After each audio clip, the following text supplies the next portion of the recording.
In today's show, we're talking NBA draft. We're talking to Ben Pfeifer. We're getting his opinions on Sidy Cissoko, on Bilal Coulibaly. Jarace Walker is in the mix as well. There's lots of stuff for us to talk about. And Michael Bolton, what do you think? Thanks, Josh. It's Michael Bolton here, and it's time for another episode of the Locked On Fantasy Basketball Podcast. Let's get to it. Let's get to it, indeed. You are Locked On Fantasy Basketball, your daily fantasy basketball podcast, part of the Locked On Podcast Network.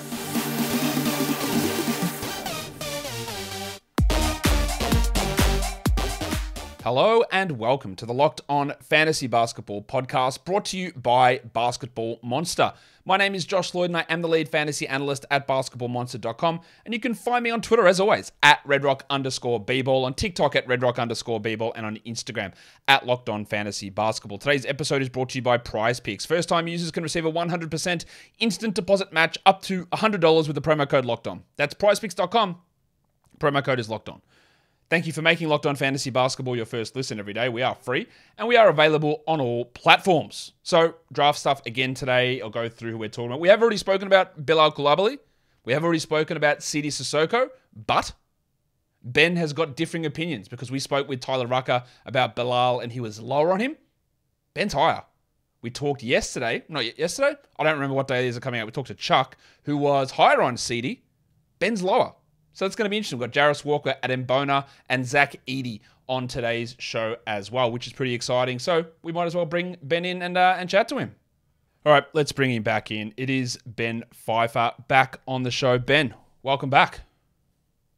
How's it going, man? It's been quite a few years running now. It's always excited to be back on and talk some prospects. Yeah, maybe four years or so. I don't know. You've been on lots of times. It's been a while, and we're going to talk NBA draft prospects here, because we've got 5 interesting players that we are going to talk about, get some different opinions on a couple of guys as well. But as I'm starting off all of these shows, Ben, as I'm starting off by asking the people coming on, we know what the first 5 picks are. We know that San Antonio, Charlotte, Portland for now, Houston, and Detroit in the top 5 picks. So what would you do in all 5 of those spots?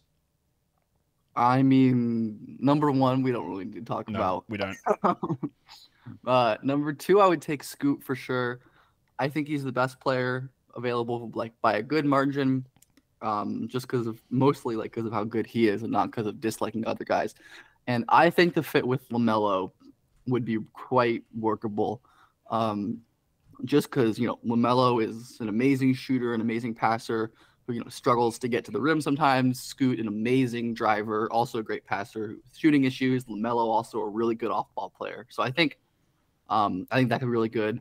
And then at 3, assuming they don't trade the pick, yep. I would take Amen Thompson, I think, for sure. Best player available, in my opinion. And also would just be a super cool fit with Dame, who's never really had, an elite, secondary, rim threat passer. I mean, very opposite to, CJ's whole thing was, a little redundant as a shot maker, when he was in the Blazers. But I think Amen would add a totally different dimension and, add to their really fun, young, athletic core with, Anthony Simons and Shaedon Sharpe. Who picks it 4? Houston picks it 4. I'd probably take, I feel like this is, those first 3 are easy, I think, for me. I think this one is where it gets a little, assuming that's, it goes 1, 2, 3 like that. I think that's where it gets a little bit more challenging. I think I would honestly probably take Jarace Walker, who is, I think we're talking about him, right? I'm very high on him. I don't think I have him 4th on my actual board, but I just think Houston, so much of their young talent is offense centric, and Jalen Green, Kevin Porter, Şengün, having a guy who is that elite defensive, versatile 4 with some real high feel play, some interior scoring upside. It just to me, it's just an absolutely perfect fit for what that team wants and needs to do. And what about a 5? What do you do for Detroit? Because so far, your first 3 were the same as mine. I did have Miller at 4, but what would you do at 5? Yeah, I don't know. I think there are multiple good options. I think Miller's a good option as well, just another shot maker. I think Asar is a good option as a high upside defender with some more potential shot making upside. Cam Whitmore, I think, is also a really interesting option as an off-ball player. I don't know. It's a tough question. I think if I had to make a pick right now for that team, assuming they like keep together like a core of like Cade and Ivy and Jalen Duren, and all of these guys, I think it would make sense to go with like probably a Sar. I think the only reason I don't want Miller there is just because I think like he's like very much at his best with the ball in his hands. Like that's what you want, and they already have two guys who like Ivy and Cade, who I think I would rather have the ball in their hands. I think Asar is like cutting and finishing, and it's really amazing transition game, and defense fits really well. But that I think that's a really difficult. Like assuming like the board went 1 through 4, like I had it, I think that would be a really difficult choice. Like I said, I think Cam makes a lot of sense as well as like a really great like off-ball athletic scorer defender type, and obviously I think Miller makes a lot of sense as like a really impressive shooter, shot maker, secondary handler type. So I think it's a difficult choice for Detroit at 5, but I also think that there are multiple options that are okay. It's not like, oh man, like if we really screw this up, we're in trouble. It's like depending on how things shake out, like they might have Hendricks or Walker or Asar or Amen. Who knows? Amen might fall, or Cam Whitmore might be there. And I don't think there's going to be there might be one that's more right, but there might not be one that's wrong necessarily. I don't think it's like obviously like falling out of the top 3 sucks, but like I think like all things considered, like they're in a good spot to still land with a very good prospect. This is an amazing draft who like, potentially could get someone like, falling who they really like. I don't know what their board will look like. But assuming it's like technically possible that, we assume Scoot and Wemby will be gone, Miller will probably be gone, but you never know at least. So who knows? But yeah, it's definitely, I think after the first 3, I think the first 3 for me is easy. And then I think it gets a lot harder to just like kind of make those picks. Well, let's now transition into talking about a guy that you are a little bit higher on the consensus. I've already spoken about this guy on the show, one of the first shows I did, and that was someone who was a little bit lower on this player. Bang! Bang! And you're not sleeping on Bilal Coulibaly from Metropolitans 92. He's not even 19. I spoke about last time with Tyler. His length, his size is 6'6". He's got a wide range of draft outcomes according to the mock drafts that I've been looking at.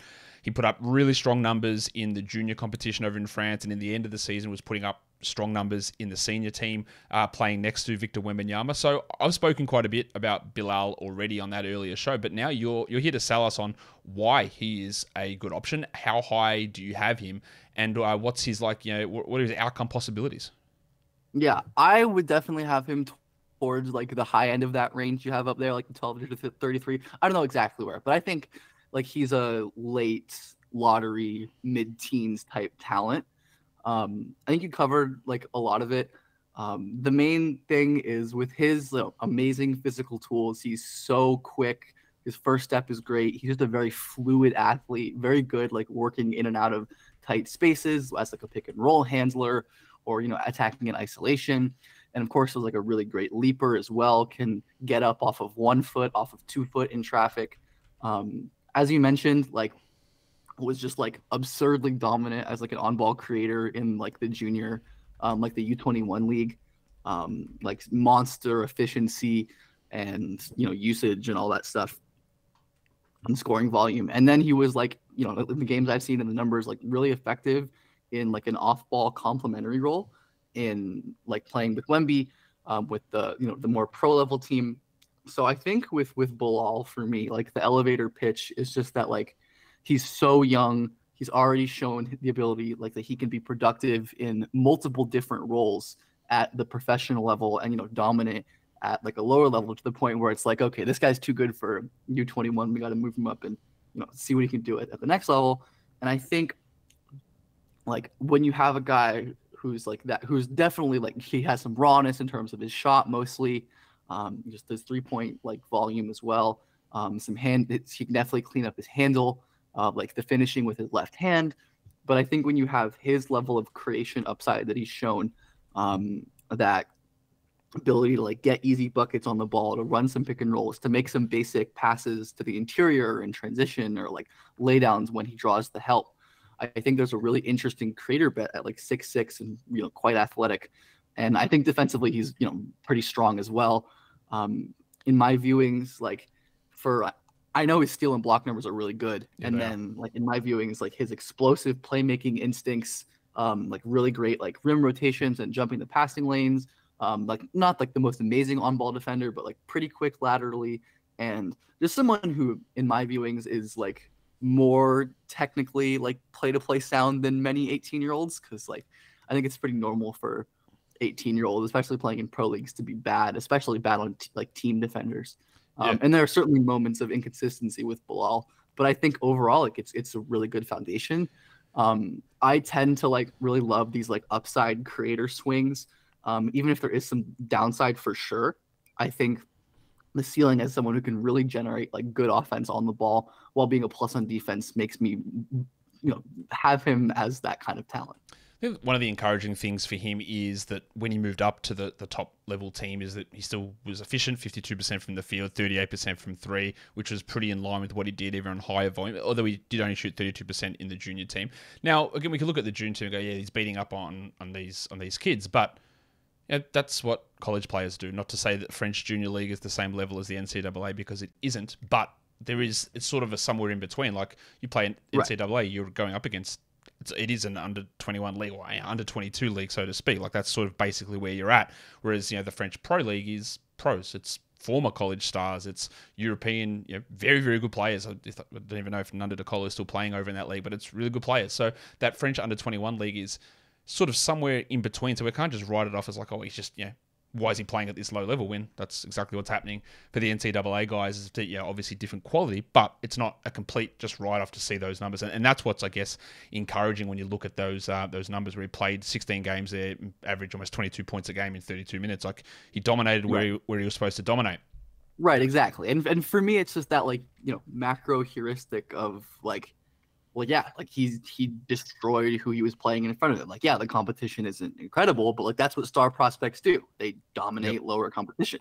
And then, like, when he played in like pro in the Jeep Elite in like the pro league, like in a totally different role, like completely different what he's asked to do, he was able to seamlessly slide into a different offensive and defensive role and have success. So I think that like, I don't know what it shows, but I think it shows something about his ability to, be malleable and adapt to different situations and just like to be ready. So. At the moment, I've got him at 20, but I probably will move him up a little bit when I redo it again next week. And he is obviously really intriguing. Young, great position of value, shooting upside, creation upside, defensive upside, long wingspan, all that stuff. They're all huge positives. So it's just going to be adaptation and seeing how that shot, I guess, comes along at an NBA level. We're going to talk about a player who is a countryman of Bilal in a second, a player that you're a little bit lower on. Before we do that, though, it is time for me to tell you that today's episode is brought to you by PrizePicks. And all the way through the NBA Finals, PrizePicks has the $1 million daily Superflex promotion, which happens every day. One person is chosen every day to get a chance to win $1 million. Basically, every day after 8 a.m. Eastern, one entry is placed after 8 a.m. Eastern gets a shot at $1 million. It's a 6-pick flex. So you've got 6 options on the over-under player props that they put out there. If you get all 6 right and you're the one person chosen, $1 million.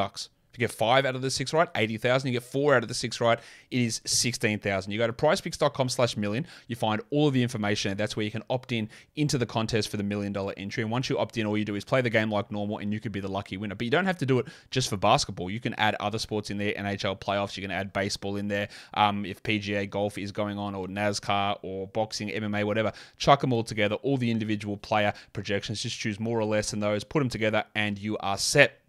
You can also get a deposit bonus. So download the PrizePicks app or go to prizepicks.com, sign up, play the daily fantasy sports, and your first-time users will receive a 100% instant deposit match up to $100 if you use the promo code LOCKEDON. That's $100. You deposit it, you get it back. You throw in $50, they give you $50 back as well.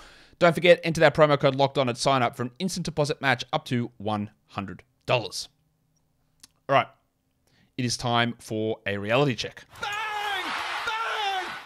And I recorded yesterday with Chuck from Chucking Darts, and he was like, I'm really high on Sidy Cissoko, so really interesting to have you come in and say, maybe not so much. Sidy played a lot of stuff with him and Bilal. I guess there's similarities. He is a 6'6".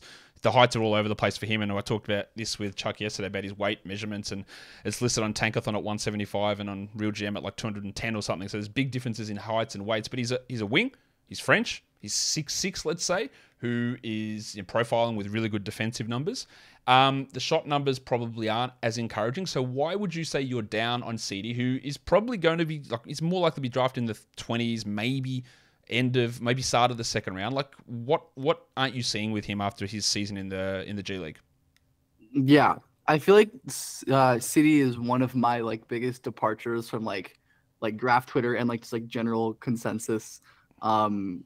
I really like his I think the passing is really interesting, just to have a guy who I don't know however tall he is, who definitely looks large on the court and is wing sized for sure, to be able to be that kind of transition passer and run some simple driving and off ball actions. I think that's some really good stuff.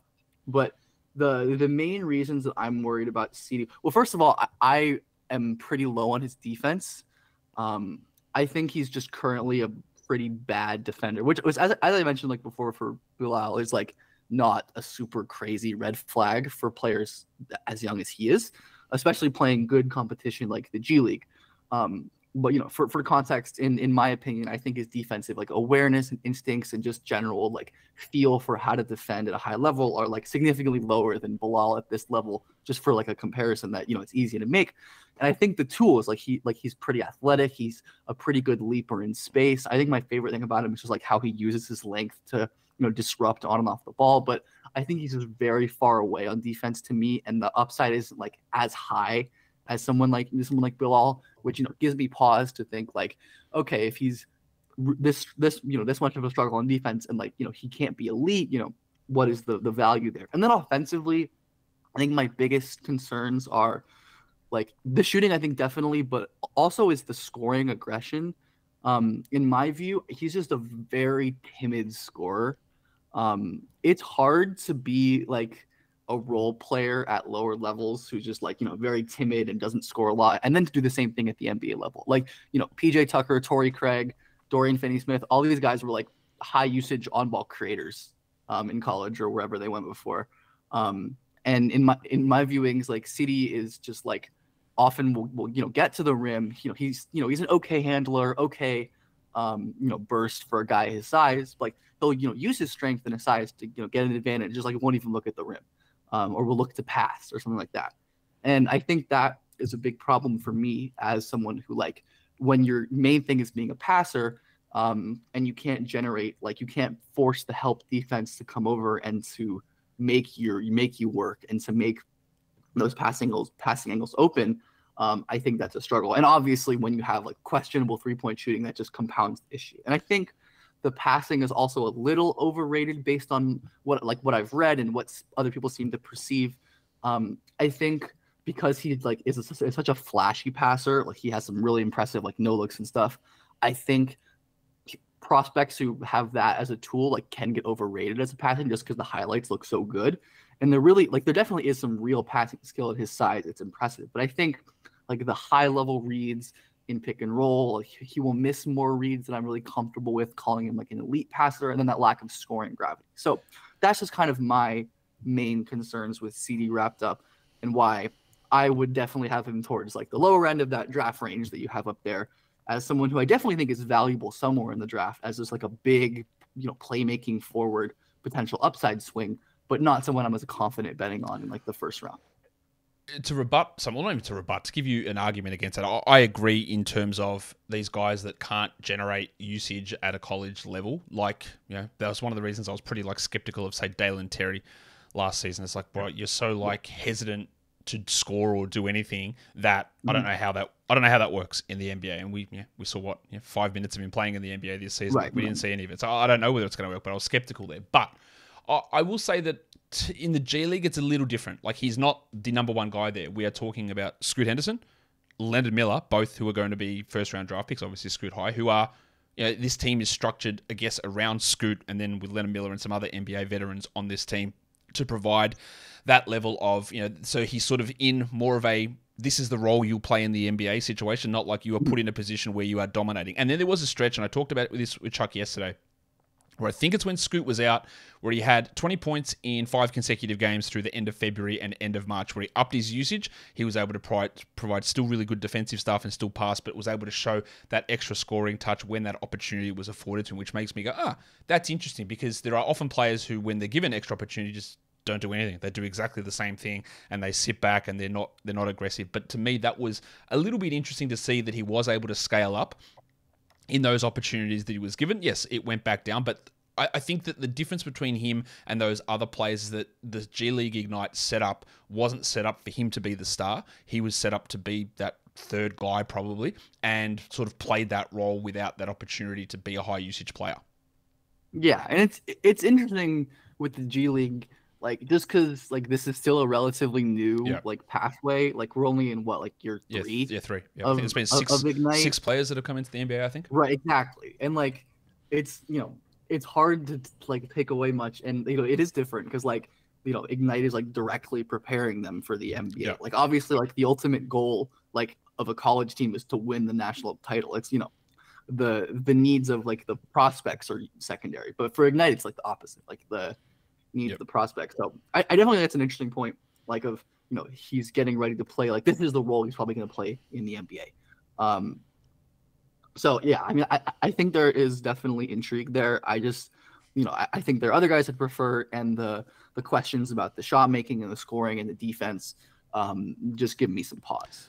I currently have Bilal a couple of spots ahead of Sidy, but I've got them both in the 20s. So we'll see. There's going to be changes, but there's so many of these wing type players in this draft that there's going to be a lot of decisions that teams have to make. I think it's like, when I have like, even if I have Sidy like in the 40s or something, like when it comes to like that range from like 25 to 45, it's also similar in terms of talent, that like it comes down to like team fit. And if there's a team that's more in need of this playmaking wing type who can better use his skills, and I think it's going to be okay. Or I think he could land in a spot where he's maximized or used really well. Oh, I agree. And when I was like, for example, I was setting my board like last week or something, and I was like, man, heading into it, I really like Noah Clowney and what he's going to be able to provide. Like his upside, his age, his young, his size, all that stuff's really good. Maybe he's going to be a top 20 pick, and I ended up doing it. He was at 36. I mean, man, that's like, what am I doing? Why haven't I got Clowney high? And I said, well, you know what? All these guys are so similar, and there's so much strength in this draft that, like, even if he's 36, if he ended up as the 10th best player or 15th best player in this draft, I go, it makes a little bit of sense to me. Right, yeah. It's like, it's like some guy I have at like 40th. It's like if they went late in the first, I'm like, yeah, it's fine. Like, it makes sense for that team. Exactly. Because this draft does have so many of these really useful NBA prototype players who are all they're all young with lots of room to grow, and that's what's making this draft super exciting to me. Let's go on to the next guy, who this player is going to be a really, really high pick. He might be the 4th pick. He might be the 5th pick. He might be the 8th pick. Who knows? It is Jarace Walker, who is a forward, played for Houston, another 19-year-old, 6'8". We heard yesterday, I think it was, just be about 5 days ago when you're listening to this show, that Walker was not going to be participating in his pro day due to some sort of arm injury. Not that there's anything really to worry about there with that for him. He only averaged 14 points per 36 minutes or 15 points per 36 minutes, shot 35% from 3 on relatively low volume, not a good free throw shooter, but really, really strong defensive numbers, shows a little bit of creativity with the ball in his hands, but not a high usage player. Obviously, really strong. His calling card is defense.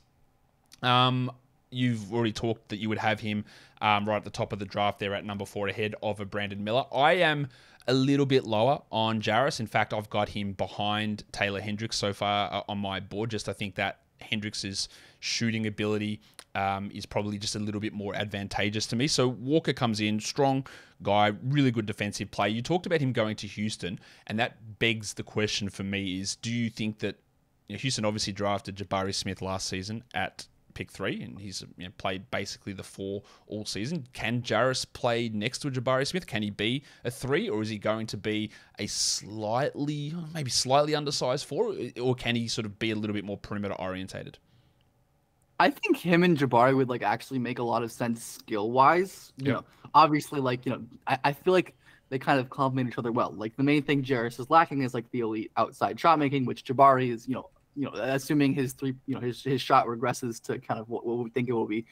Jabari also like an elite on-ball defender for his size, who struggles a bit in the off-ball stuff, which is where Jarace really shines as a rim protector, as like a rotational defender. So I think that works. I think Jarace, at least like defensively, is very like role versatile, where his combination of like physical tools with his strength and his speed and his vertical explosiveness, along with his instincts and his like motor, which just never stops running, just gives him so much defensive upside. I think the movement is probably better than some people, at least that I've seen given him credit for. He's like definitely not someone who you're gonna like be switching on to guards or twos, but that's not really gonna be his role, and I don't think it needs to be. I think he's someone who's definitely mobile and like fluid enough to, guard bigger wings and to kind of, work as like a pick and roll defender as well, just because of how long his arms are and how smart he is in general with his positioning. And obviously he's just like a monster playmaker on defense, as someone who in transition or in the half court is constantly like rotating over and timing up these blocks really, really well with his vertical leaping and his hand placement, his length and all that good stuff, and can easily wall off defenders or wall off drivers with his strength. So I think there's like, extreme defensive potential for Jarace. I think, when we get rid of Wemby, I think you're like, definitely can make an argument or a case, or I would certainly make a case for Jarace as like the best defensive prospect in this class because of his combination of tools. We can just, all of this conversation is like the asterisk, so we forget about Wemby and all this. Yeah, it's like he's over here just doing his thing, and everyone else. We can discuss it. We can discuss everyone else separately because I think that's Yeah, even like I think there was an interview today with Brandon Miller, and he was like, "Yeah, I think I'm the number one player in this draft. If it wasn't some 7'5" freak out there that's blocking everything, like I would be number one." But like, come on, like what am I doing here? Like we're not comparing him to this sort of thing that's out here dominating every discussion. Now with Jarace Walker, the defensive numbers here are really good. Like the steal numbers and block numbers are really good. Now I do not believe for a single second that this comparison is apt, but I'm going to ask you the question. Someone that came into the draft last season had really good steal and block numbers, and his name was Keegan Murray. They did not translate at all into the NBA, and there have been a few instances like Zion Williamson. Great steal and block numbers. These are all 6'9", 6'8" forwards. They are obviously very different players, and those Keegan and Zion are obviously more offensive focused, but they put up the big defensive numbers. Is there anything about the defensive stat production from Jarace or defensive value that he provided that is just from being bigger, faster, stronger than most of his opponents in college that may struggle to translate across? I don't think so. I mean, I think we're talking about like those guys, like obviously like Zion had like clear defensive issues, and like even like the injuries and stuff have always been a problem with him. And like I thought Keegan was like a pretty mid to bad college defender. So did I. Just like on the tape. And I think Jarace like looks opposite. And I think just because one, I feel like comparing him physically to Zion is like a moot point, but like another like Wemby type where it's like, you don't really compare guys to like that physically, but like, in terms of Keegan, like he's way stronger, way faster, way longer, more explosive. And I think, where Keegan like had a lot of success at Iowa, just like playing like college 4 and like doubling on the Big Ten post players to get steals and blocks. I think Jarace, especially Houston, plays like offensively and defensively like a pretty pro style scheme, just like with the way Kelvin Sampson runs his team. And I think so much of Jarace's impact is like clearly because of how he's able to read the floor on defense and how he's able to make like rotations multiple players away. And unlike most freshmen, like you rarely see him getting like back cut, or you don't really see those like basic like mistakes that you see almost all freshmen make. So I'm really confident that those like defensive numbers will be indicative of high defensive impact. I think it follows on tape, it follows with the tools, and like he hasn't obviously had like injury issues or anything. So to be clear, I didn't think for a second that he was like anything like Keegan in defensive. I know. But I know. When you look at Keegan Murray's defensive numbers coming across, like they were crazy. Like they were really huge. I think he averaged like 2.1 blocks and 1.8 steals per 36 or something like that. It was really, really high, and it just didn't translate. In terms of the other end of the court for Jarace, like 22 usage at Houston, like 15 points per 36 is pretty low. The shooting numbers are okay, but 53 true shooting for a big man is not great. Is there any world in the NBA where he can develop into not necessarily even a great offensive player or a good offensive player, but can he ever be an above average usage player? Can he ever be a 16, 18 point scorer who's a threat out there from three? Because at the moment, like those sort of numbers in college translate to a pretty low usage offensive option. I think so, and I think there's a couple reasons why I'm like higher on the offense than most people seeming. But and like it's not because I think like the shooting is necessarily good, because like I am not a fan of the shot. Like it's just like it's fine. Like he just like the volume is very low. It's a slow release. Like, but a couple of things that he does like really well that are super valuable is one, I think his passing is amazing. Like he processes the floor so quickly, on like short roll passes or passes out of the post and double teams or in transition, or like when he gets the ball off a dribble handoff. And I think Houston like was very like strict in the way they used him. Like he was like a post player, or he was like spot up. Like you didn't really see him running as a roll man or like running dribble handoffs and that kind of stuff that NBA offenses do to get their big men passing opportunities. And I think you're going to see more of that in the NBA. And then it's like Jarace's weird creation style, where he has like awesome floater touch, is like really good like creating separation in like the 10 to 15 foot area with his handle and with his strength, but is like really timid when it comes to like going to the rim strong and finishing. And then that's like potentially like low hanging fruit development, just because like he is so obviously strong, and has like a really great handle for his size and is really good at using his leverage to like get into 10 foot and get to his floater. But he just like for some reason isn't comfortable or doesn't like to take that extra dribble to go all the way to the rim. So I think if you can coach, coaching development, because the tools I think in terms of like handle and skill and physical tools are there for him to be a really effective driver, where I think you'd see him in college a lot of the time like maybe get an advantage or be able to go from the perimeter or face up at the elbow and beat a guy, but just settle for a floater or like a pull-up jumper just because that's what he's comfortable with. So I think, if the right team gets him, they can like turn him into like a really interesting like mid-range, mid-post creator, showing the ability to like face up and hit jumpers. I've said this before, but like his creation profile as a college player reminds me a decent bit of Siakam, who totally couldn't shoot.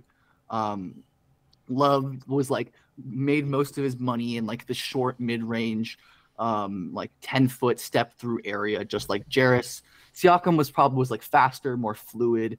Jarace stronger, better passer, like obviously differences, but just that kind of like weird like post-4 college creator where it's like I don't really know how this guy's going to work in the NBA, and then the right team gets their hands on him and he's a real scorer. And I'm not saying Jarace is going to hit that high ceiling because Siakam is really really great offensive player, but I think like impact like that is possible. And while I don't think him being like a good or great offensive player is as, or like a useful one is as surefire as someone like Taylor Hendricks for sure, who's like whose shooting just gives him a floor there. I think the ceiling for Jarace as like a creator with his passing ability and finishing potential is just so much higher. And again, my philosophy, I really value the creation upside, the ceiling, the feel. And even if I think there are like definitely like a wide range of outcomes for Jarace as an offensive player, where I think there's definitely a world where he could be like kind of a mid to not very good offensive player, I think he could be like a really uniquely valuable one as well, in a way where I think someone like Taylor Hendricks, for example, who like, again, I also like a lot as a very good prospect, I think is more limited in his offensive range of outcomes. Is like he's going to be a great shooter, he's going to space the floor, he's going to cut, but like who knows what else. So that's kind of my thought on Jarace's offense. To me, there is a very clear top 8 in this draft, and Jarace is in that top 8, so I'd be really surprised to see him fall out of there. But yeah, in terms of where these guys sort of fit to me after the top 3, which includes Amen to me, I don't really know. Like, and it is, if again you have him at 4, I go fair enough. If you and right. I've seen mocks at the moment, I've got him at 8, and I've seen mocks that have him like 4 or 5. I've seen mocks that have him like top like 10 or 11. So I have no idea where he's going to go. Yeah, I think a lot of the mocks that have him at 10 or Hendricks at 10 are the guys that are going, well, the Wizards need a point guard, so let's reach up and grab Anthony Black. I think there's a lot of that's happening there, and that's pushing those guys who I think are clear top 8 prospects in Walker and Hendricks, perhaps down to that pick at number 10. And yeah, it would make a lot of sense for the Mavericks, but it would also make less sense for the teams ahead of them to pass on him. Yeah. Let's go to a big man who's a second-round player. He's a Nigerian, Turkish, UCLA legend. It is Adem Bona, who is 21. 6'10", probably a second-round player, blocked 2.7 shots per 36 minutes, 66 true shooting, doesn't take any threes. It's just all high field goal percentage stuff. It's all defense for Bona, really, which is useful for these sort of players. And we've seen a lot of these guys end up at the end of the first round in previous drafts. Rudy Gobert, Clint Capella, who have limited offensive games, who just rebound, finish at the rim, pick and roll, block shots, and have really great NBA careers. I'm not suggesting that Bona is the same as those players, but that archetype of a player, a rebounding, shot blocking, rim finishing big man, has success, and it does often hit towards the end of the first and start Nick Claxton at the start of the second round. No, Claxton's probably got a little bit more of offensive feel than what Bona does. What do you make of him as a player? Let's start offensively. Is there anything more from him? Obviously the free throws are bad. There's no 3-point shooting whatsoever. I don't think there's any sort of jump shot ability here, or maybe you disagree? Yeah, no, I don't think there's anything really there offensively aside from like a screener finisher. But like, I don't think there has to be for his role. Like, as you mentioned, like the reason you're drafting him is like a defensive big, is someone who, yeah, like again, like I would be like a team in like, the mid-20s or whatever who needs like a defensive big, who doesn't need their big to, add offensive value. Like that's what you go for. But I think in terms of like those like minutia of big man skill, like he is a really good screener. Like he sets wide, hard screens where a lot of, freshman bigs don't set screens at all. He's obviously older for a freshman, a good bit older, which again is like probably a knock on his upside as well. And part of a reason why, I don't think he's like a top, 15 or 20 pick or anything.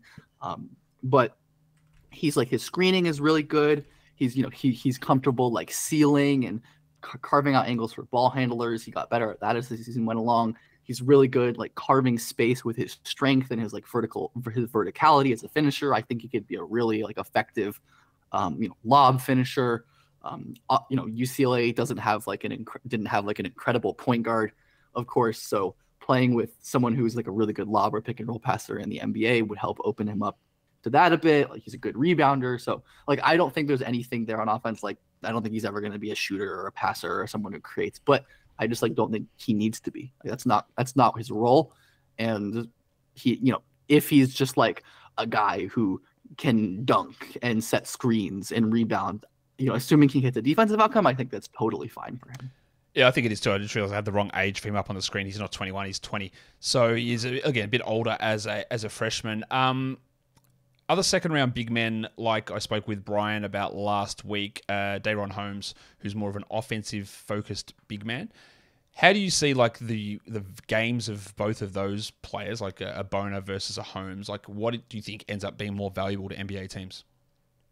I think Bona's special stuff is his pick and roll defense, which is why I'm higher on him than like Day'Ron Holmes or Trayce Jackson-Davis or James Nagy or any of these guys who I think are, good players. But I think like this, like, I don't think any of them have like star upside, on offense or anything. Like, I don't think Bona has star upside. But I think what he does bring is like extremely versatile pick and roll coverage, which, as we know, as we see in the playoffs, is so valuable. Having a guy who can run a variety of pick and roll coverages, his size and mobility are really, really phenomenal. Just like the ability to change directions, to get low and flip his hips. Like he's always chopping his feet and like low and moving like a guard defending when he, runs up to hedge or to trap and pick and rolls. Like he's so explosive, getting into the ball handler and like a trap or a hedge or an ice, using his length to disrupt and immediately backtracking back to break up a pass or to cover the big man. We've seen him, have success opening his hips and moving in drop with his incredible length. And obviously I think he has really great rim protection upside. Maybe not that top end, just because he is a little shorter. His length isn't incredible and his instincts aren't perfect, but he's really explosive, really strong, really mobile, and has shown the ability to time up blocks on the weak side to make really impressive rotations. So I think the role that you're drafting Bona to play is just such a valuable one. And I think he has the potential to do it at such a high level that even if he's not doing so much more for you, where a lot of these bigs you're drafting them to be situational players. You're drafting them, these like late first, early second bigs. You're drafting them to do a thing, to play a role, not necessarily to be a star, or to take up a lot of usage. I think Bona, like his physical tools. I mean, I think like my first introduction to him was like U19 a couple years ago, where he like made Chet Holmgren look like a little child, like on both ends with his his physical tools. But I think just having a guy with his combination of physical tools and understanding of a pretty difficult like defensive technique or pretty difficult defensive techniques already at this age, at this point. I think he's someone who you could plug and play pretty soon, maybe not as a rookie, but like someone you could get in your G League for a year and pretty quickly have a big man who can provide you high leverage minutes as a pick and roll defender if your team wants to hedge, if your team wants to ice, if your team wants to drop. And I think that's just such a valuable thing that I place more value on that than like someone like a Deron Holmes. So I like Deron Holmes a lot. I think he's a similar level prospect to Bona, but I prefer Bona just because I think his defined role is a lot more valuable.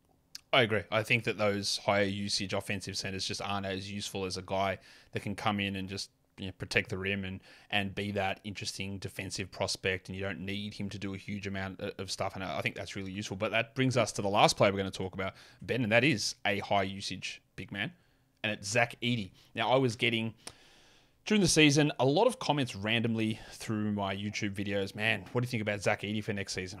Really? Okay, so yeah. Is he going to be the guy that I'm going to get flooded with comments about, like I did the season before with Kai Sotto? And in the end, that's not going to be him. It's probably going to be a Money Bates who's going to get like drastically overrated in terms of his value. But Edey was a guy that dominated this season. There's no two ways about it. 33% usage, 25 points per 36, 15 usage, over 2 blocks a game, 60% shooting. He's gigantic. He's 7'4". He's probably going to be a second-round player, though. And all of those numbers, I think he was College Player of the Year. Big usage, big scoring, big rebounding, good shot blocking, huge size. All that stuff is great. And if you just looked at the numbers, you go, well, yeah, cool. Well, why isn't he being picked up high? Why isn't he a top 10 player? Why isn't he a top 5 guy? Surely with that size, he can dominate guys. But why? So why? I know why, but why is it that he is just not considered that level of prospect with that size, that college dominance last season? Why are teams out on him, so to speak? Yeah, I mean, like the easy like the college game is so different than like the NBA game, and the fact that Edey is like a big man who is not very mobile and needs the ball on offense to provide value is just not something that's super appealing to NBA teams at this point. Like that's not even like, I mean, it is my opinion, but it's also like the consensus opinion why he's going to be a second round pick if not less. It's just in terms of defense in college, especially in a conference like the Big Ten, that's often more like paint focused, more like gritty basketball. There's not as much spacing or pick and rolls where Edey can kind of park in the paint and just be enormous and block shots.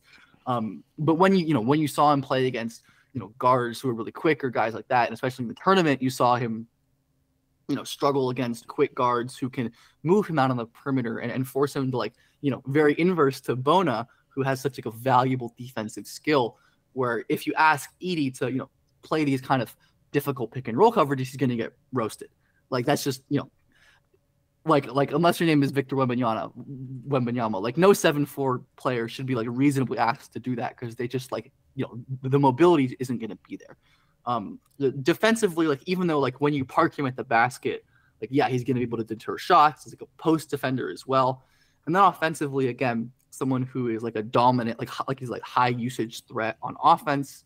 Think about, it's unlikely that an NBA team is going to be able to give a second round rookie or that kind of usage.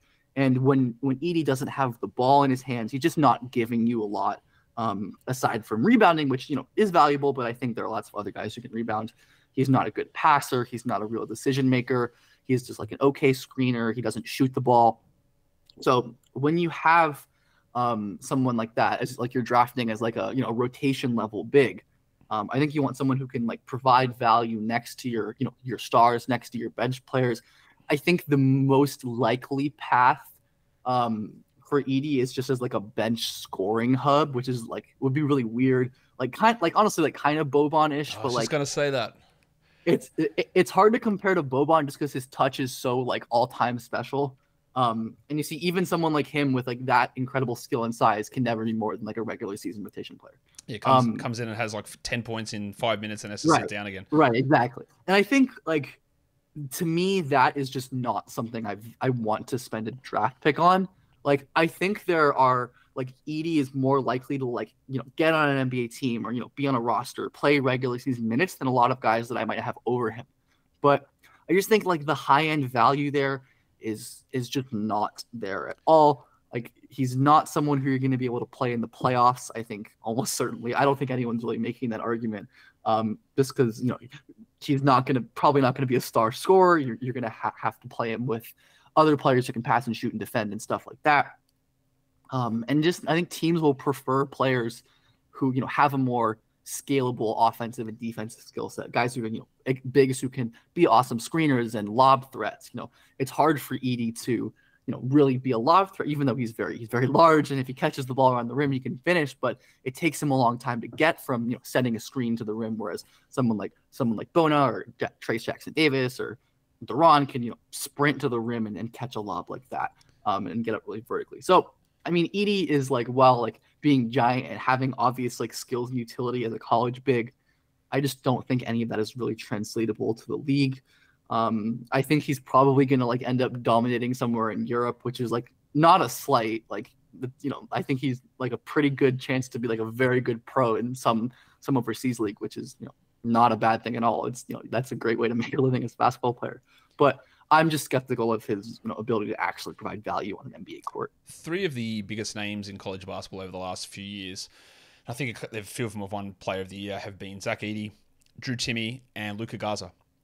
But they're guys whose game is just so predicated on being this high usage big man, where it just doesn't really make sense in the NBA. And Garza again comes in, he'll have these little moments, but you just can't play them significant minutes. And we've sort of seen that problem. Garza is Garza can shoot and dribble. Yeah. And even then it's not enough to get him consistent minutes. Timme, I think I'm pretty pro Timme. I'm Timme can kind of dribble a little bit, is a pretty good passer, but even that probably won't be enough to get him consistent minutes.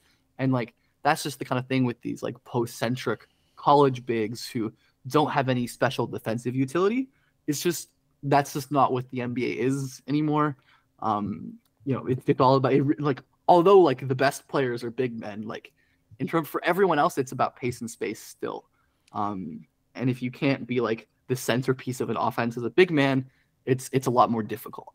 Yeah, 100%. No one's going to be unless you're super special, no one's going, right, you just run everything for us. The other red flag to me a little bit with Edey is that it took until year 3 for these to really come out. He wasn't doing it at this level last season when Jaden Ivey was there. He didn't, if I look at his numbers, they're nowhere near that. He averaged, he played 19 minutes and averaged, 14 points per game. Playing 19 minutes as a 7'4" sophomore is not great. It's fair to say, he definitely has improved a lot over the years, but as he should. Most players, tend to, he's already 21. He's an older player as well. Most players who dominate college basketball are older. And a lot of that is just because of the physical development. It's the difference between a 21-year-old and an 18-year-old physically is vast, much more different than a 26-year-old and a 29-year-old. Yeah, it's huge. So, and experience is part of it as well. Maturity, all that sort of stuff. And of course, Purdue, it was just outside of him, not a very good team. The guards weren't really good. They didn't have much outside of Edey, so they needed him to carry a load, and he did for them. But yeah, I think he's kind of just destined to be some kind of overseas or just a college star, but probably not someone who ends up finding a niche in the NBA. And even if he can, the Boban types, I just think you're, as these second round rookie contracts that can be really valuable if you hit on a real second round pick who ends up being good because you have them on this really cheap team friendly contract. I think you're better off going for a wing or a big with some kind of special ability like Bona or Jackson Davis or whatever, or something like that. I agree. And that will bring us to the end of talking about those draft prospects. Ben, thanks again for coming on and chatting NBA draft with me. Tell people what you've got going on. You got your Twitter handle there up on the screen. You can tell us what that is and what other stuff you're going to be putting out for us in the coming weeks. Yeah, everything I ever do will be on my Twitter, which you can see right there, BJPF_. I'm probably going to, re-up the YouTube channel a little bit, which is just it's just my name, and it's in my Twitter bio link. I did a video on Grady Dick the other day, which the first video I posted in months. And now that I'm, back home and have time, I'm probably going to definitely do some more of those up to the draft. So those will all be on my Twitter. But yeah, that's it. Again, always enjoy being on. Always good to talk prospects. Awesome to have you on again, Ben. Thank you. Thanks for coming on. Of course. Thanks you for having me. And that'll do it for me today. Don't forget to follow this podcast, Apple Podcasts, Google Podcasts, Stitcher, Spotify, and on the Odyssey app. And if you are on YouTube, thumb it up. Leave your comments down below. Guys, we are done here. Thank you so much for listening, everyone. See ya.